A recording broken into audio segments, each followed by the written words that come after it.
सोलापुरात हवामानात होतोय बदल। पहाटे पाऊस आणि थंडी, दुपारी कडक ऊन। ताप, अंगदुखी आणि घसादुखीमुळे सिव्हिल हॉस्पिटलमध्ये दररोज 1,500 रुग्ण।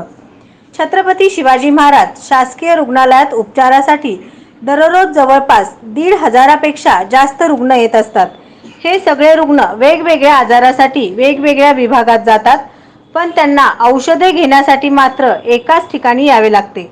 रुग्णालयात मागील काही दिवसांपासून रुग्णांची संख्या वाढू लागली आहे। यात दररोज रुग्ण संख्या ही 1,500 ते 2,000 पर्यंत पोहोचत आहे।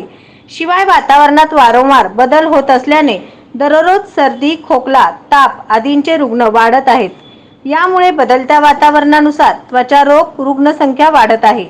यामुळे दररोज 150 ते 200 रुग्ण हे त्वचा संदर्भातील उपचारासाठी शासकीय रुग्णालयात येत असल्याचे चित्र दिसत आहे। नवनवीन बातम्या पाहण्यासाठी SB न्यूज चॅनलला लाईक करा, शेअर करा, सबस्क्राईब करा।